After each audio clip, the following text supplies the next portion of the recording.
Bismillahirrahmanirrahim. Assalamualaikum warahmatullahi wabarakatuh.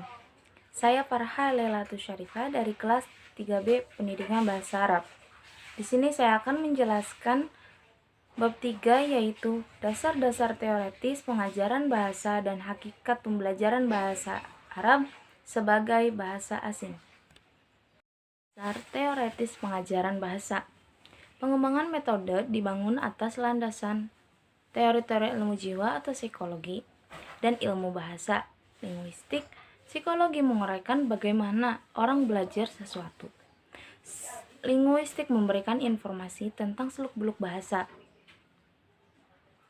Informasi dari keduanya dapat dirumuskan menjadi suatu cara atau metode yang memudahkan proses belajar mengajar untuk mencapai tujuan tertentu.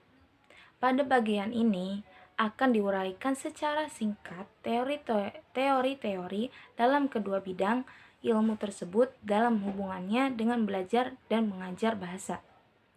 Teori-teori ini adalah yang pertama, teori-teori ilmu jiwa. Pada ahli ilmu sepakat bahwa ada beberapa faktor dalam proses pembelajaran yang dilakukan oleh peserta didik demi keberhasilannya. Secara garis besar, faktor itu dapat dihasilkan menjadi dua macam, yaitu faktor internal dan faktor eksternal. Faktor internal merupakan segala sesuatu yang mempengaruhi proses pembelajaran dan bersumber dari dalam diri peserta didik itu sendiri. Misalnya, bakat dan minat, kemauan, cita-cita, obsesi, kebutuhan, pengalaman baik dari diri pelajar. Sedangkan faktor eksternal adalah merupakan segala sesuatu yang mempengaruhi proses pembelajaran dan bersumber dari luar diri peserta didik.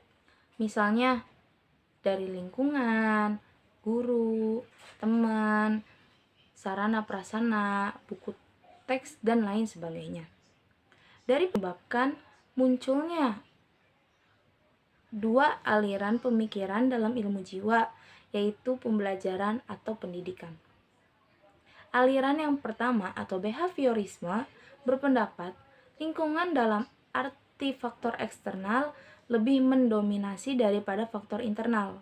Sedangkan yang kedua, aliran kedua atau kognitif berpendapat sebaliknya, bahwa peran peserta didik dalam bentuk ilmu pengetahuan itu atau pengalaman lebih mendominasi daripada faktor eksternal.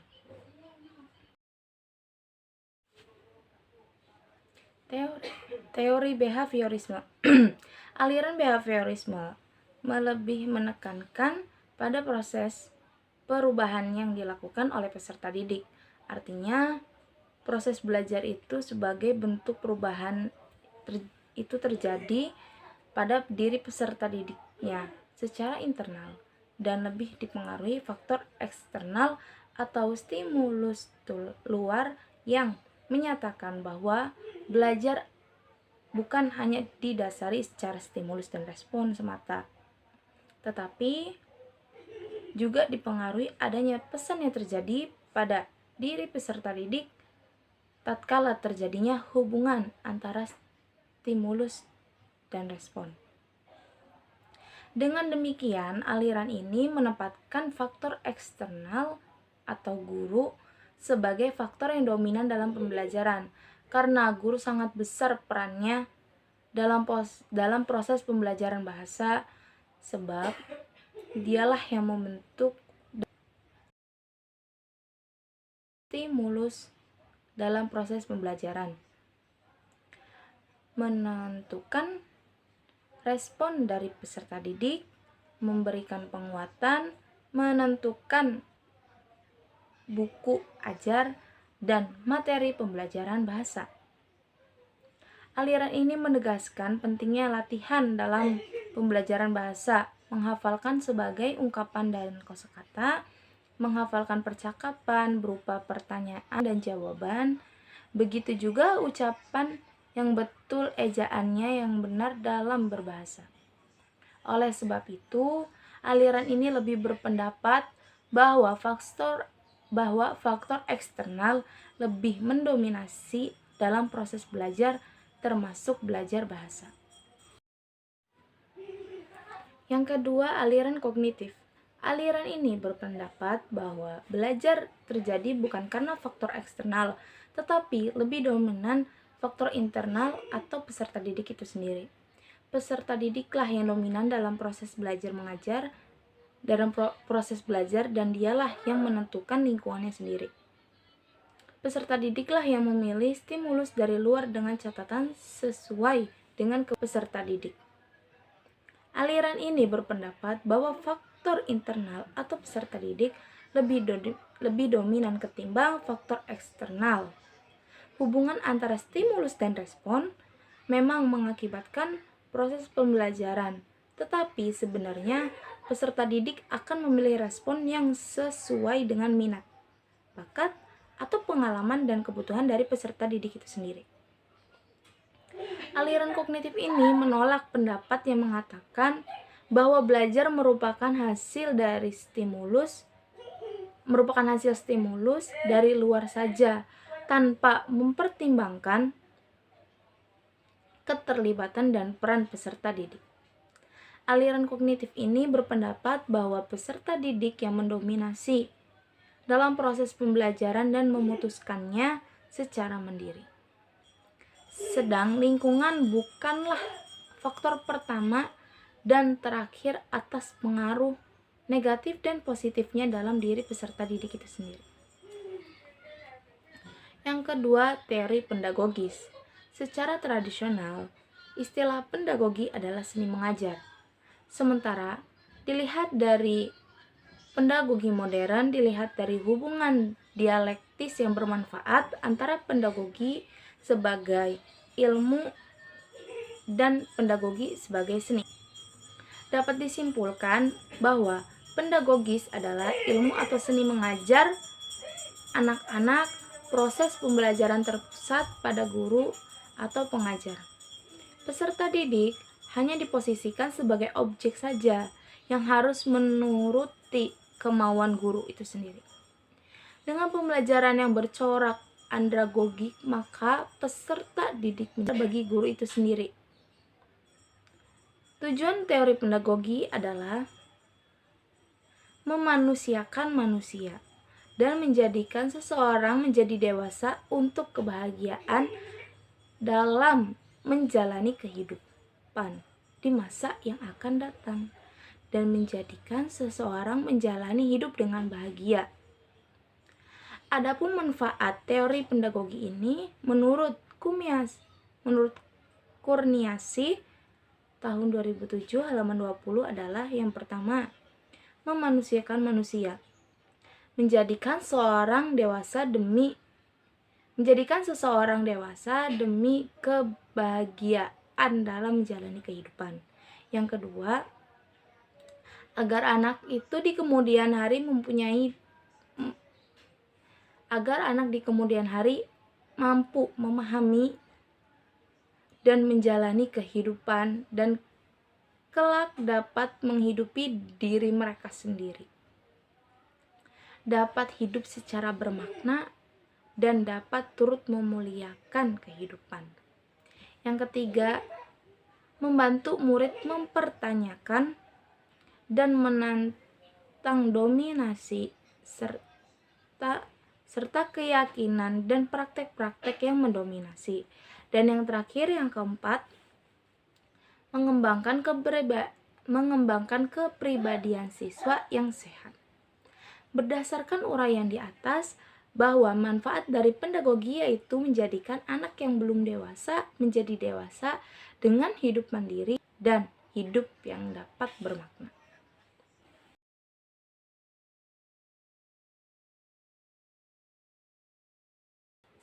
Yang ketiga, teori linguistik. Linguistik adalah ilmu tentang bahasa atau penyelidikan bahasa secara ilmiah. Definisi linguistik juga diungkapkan oleh Tarigan tahun 1986, yaitu seperangkat ilmu pengetahuan yang diperoleh dengan jalan penerapan metode ilmiah terhadap fenomena bahasa. Secara populer, orang asing menyatakan bahwa linguistik adalah ilmu tentang bahasa atau ilmu yang menjadikan bahasa sebagai objek kajiannya. Karena bahasa adalah alat komunikasi utama pada setiap manusia. Dalam kehidupan sehari-hari, manusia menggunakan berbagai bentuk bahasa untuk memenuhi kebutuhan hidupnya. Kebutuhan manusia yang paling utama adalah dapat berkomunikasi dengan orang lain. Karena tidak dapat dipungkiri bahwa manusia itu dalam makhluk sosial yang saling berhubungan. Adapun aliran-aliran yang ada dalam teori linguistik. Yang pertama, aliran strukturalisme. Ini munculnya ketidakpuasan terhadap hasil-hasil analisis secara tradisional, menyebabkan para ahli menelusuri bentuk-bentuk baru cara mengerjakan aspek bahasa. Kemudian lahirlah tata bahasa struktural yang mengakar pada filsafat behaviorisme. Yang kedua, aliran transformasional generatif. Ini adalah aliran generatif transformatif ini dipelopori oleh seorang pakar linguistik Amerika yang bernama Noam Chomsky. Dia membagi kemampuan berbahasa menjadi dua, yaitu kompetensi dan performansi. Kompetensi atau kompeten adalah kemampuan ideal yang dimiliki oleh seorang penutur bahasa. Kompetensi menggambarkan pengetahuan tentang sistem bahasa yang sempurna, yaitu pengetahuan tentang sistem kalimat atau sintaks, sistem kata, morfologi, sistem bunyi, fonologi, dan sistem makna semantik. Sedangkan performansi atau performance adalah ujaran-ujaran yang bisa didengar atau dibaca yang merupakan tuturan seseorang apa adanya tanpa dibuat. Oleh karena itu, performansi bisa saja tidak sempurna, dan oleh karena itu pula, menurut Chomsky, suatu tata bahasa hendaknya memberikan kompetensi dan bukan performansi. Yang terakhir, hakikat pembelajaran bahasa Arab sebagai bahasa asing. Secara formal, bahasa Arab merupakan bahasa asing karena sebagai bahasa asing mulai dari tujuan, materi, sampai kepada metode. Dengan demikian, jika ada kalangan tertentu di Indonesia yang menganggap bahwa bahasa Arab itu bukan bahasa asing, itu salah. Maka itu tidak resmi karena di luar patokan yang ditetapkan oleh pemerintah Hermawan 57. Oleh karena itu, Ellis 1994 dalam Hamid dan kawan-kawan 2008 berpendapat bahwa pembelajaran bahasa asing itu termasuk di dalamnya bahasa Arab adalah sebuah proses kompleks dengan berbagai fenomena pelik, sehingga tidak mengherankan kalau hal ini itu bisa mempunyai arti yang berbeda-beda bagi setiap orangnya. Pembelajaran ini dipenuhi oleh beberapa faktor. Faktor-faktor utama yang berkaitan erat dengan pemoralan bahasa asing adalah bahasa pembelajar, faktor eksternal pembelajar, faktor internal pembelajar, dan pembelajar sebagai individu. Adapun ruang lingkup pembelajaran